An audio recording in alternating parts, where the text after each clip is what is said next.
caveira e a borboleta. Havia uma caveira que estava numa antiga caverna. Essa caveira não via a luz do dia e nem menos se alegrava com o passar do tempo. Talvez essa caveira nem mais sentisse o passar do tempo, ou, melhor, não quisesse sentir que o tempo passava, já que o tempo carrega sempre sofrimento. A caveira era tão branca quanto a mais ausente coloração. Graças a isso, tudo lhe era indiferente e a coloração era sempre incolor. O sol era-lhe tão cinza quanto a própria vida lhe era cinza.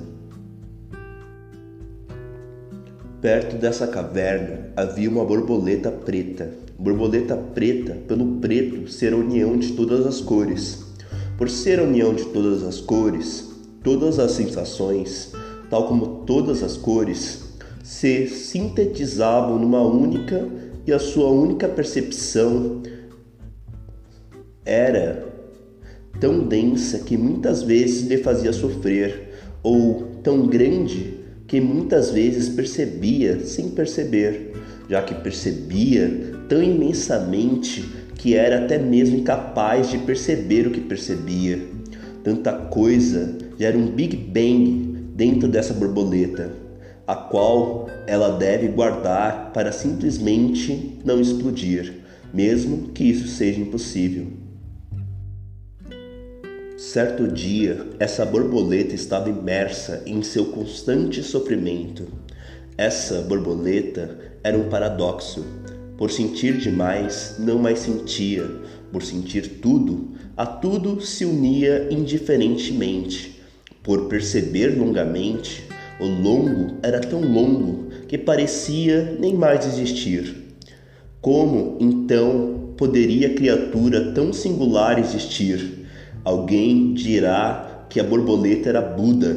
Digo-lhes que ela era mais do que Buda. Essa borboleta, então, voou sem perceber, mas percebendo. Sua vida é uma sucessão de emoções que passam com tantos estímulos que a própria percepção de estímulo se perde. Consciente e inconsciente não são distinguíveis em tal borboleta, e o místico é-lhe condição eterna. A caveira estava em sua caverna. Essa caveira era tal como o mito da caverna, ou tal como Matrix, um ser que se libertou do sistema.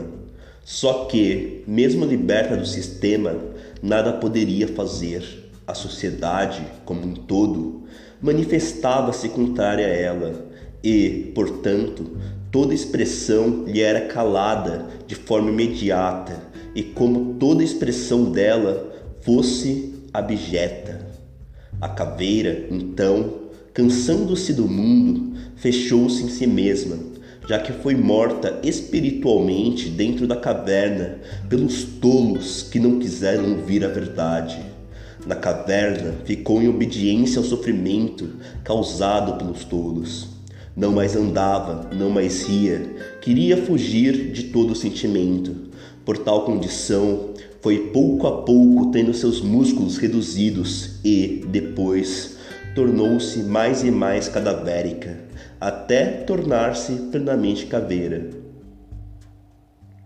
A borboleta sentia tudo, a caveira não mais sentia. Seres opostos, seres de natureza dialética e dialógica, seres que juntos são contraditórios. Se na vida há um fato observável, é que usualmente os opostos se anulam, mas também a sorte, ou seria a providência divina, que os opostos possam se complementar. Só que isso só ocorre por milagre, já que em nossa sociedade, seja hoje, ontem ou amanhã, é feita numa luta de contrários que pela eternidade se eterniza.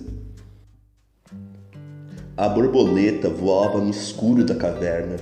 Essa caverna era tão escura quanto a união de todas as cores da borboleta.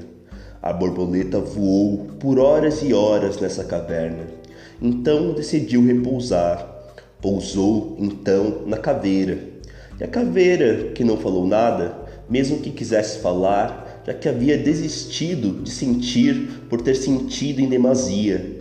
Estranhamente, A caveira e a borboleta ficaram juntas por vários e vários dias. Era uma companhia real em perpétuo silêncio sentimental. Um diálogo mais íntimo se construía na intimidade do silêncio, já que existem diálogos que só o silêncio pode construir na intimidade de cada coração. Em um dia, a borboleta começou uma metamorfose, e essa metamorfose atingia a caveira calada em sua solitude. Parecia que se havia um casulo que ia cobrindo cada parte da caveira, e, em cada parte, uma nova pele ia surgindo. Era o milagre da ressurreição, tão forte quanto o milagre sofrido por Cristo na cruz. Os músculos logo iam crescendo, conectando-se aos ossos da caveira. Com o tempo, de forma mística e misteriosa, a caveira e a borboleta se tornaram uma só. Agora, aquele que via a borboleta também via a caveira. Agora, aquele que via a caveira também via a borboleta. Um revelava o outro dentro de si. No entanto, um também escondia o outro dentro de si. Só resta perguntar como isso é possível. Com isso, só há uma resposta. Há coisas que nunca conseguiremos expressar, por maior que seja a nossa inteligência.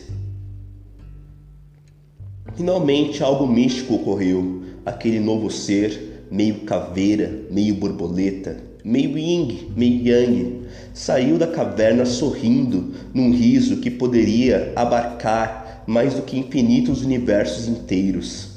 Aquele ser se pôs a dançar por aí, de forma infinita, seja na amargura da chuva ou no clarão estonteante do sol. Não importava mais se fazia lua ou se fazia sol, ou qual era a estação do ano. Em todo lugar se via aquele ser misterioso dançando para lá e para cá, contrariando todos aqueles que achavam aquele ser milagre impossível. Como não poderia deixar de ser, esse ser dançante levou uma série de juízos imperfeitos que não abarcavam a sua concretude poética. Uns diziam que esse ser era diabólico e que gozava da cara de todos ao ficar dançando por aí. Outros, também ingênuos, disseram que esse ser dançante e místico dançava já que não sentia o sofrer, e quando o peso do real se fizesse mais presente, esse ser deixaria de dançar e até mesmo deixaria de ser. Ledo engano, mas o ressentimento humano é sempre compreensível. Alguns, de natureza científica, acharam que o melhor seria separar a borboleta da caveira e trazer os dois à sua devida natureza, já que a união de seres tão diferentes era de natureza inatural. Engano eterno, o amor é sempre eterno e quando une, não se pode mais desunir. Já que o ser que ama não é mais parte, mas o todo que é o novo e o todo que é o ser. Engana-se aquele que crê que o ser dançarino dança sem sofrer. Engana-se aquele que pensa que o ser dançarino só sofre e por isso dança. Não é nada disso. É tudo isso, mas, ao mesmo tempo, é mais do que isso e está acima de tudo isso. Não era um ser qualquer, não era qualquer coisa, não era nem um ser, e muito menos eram dois seres, e nem deixava de ser um ser. Se já é difícil expressar o possível, é mais impossível expressar o impossível. Poder-se-ia falar-se em trindade? Não era uma santíssima trindade, mas uma santíssima dualidade que acoplava duas personalidades sem contradizer. Não havia critério hierárquico e nem alternância contraditória em dualidade de ser. Eram dois seres, mas não eram dois seres. Era cada um, mas cada um era apenas um.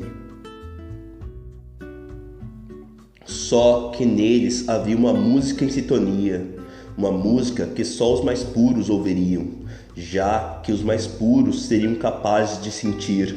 Essa música sintônica, essa música sintética, essa música que gerava ressonância de alma a ponto de fazer que duas almas fossem uma e ou única, essa música que lhes fazia dançar para sempre, os tornavam loucos ou o tornava louco, já que aqueles que não ouvem a música sempre chamam de louco aquele que dança. Engano de compreensão? Não.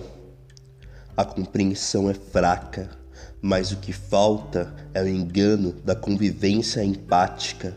O que falta é o sentir e não o compreender, já que o sentir supera a compreensão, tal como o amor transcende a razão.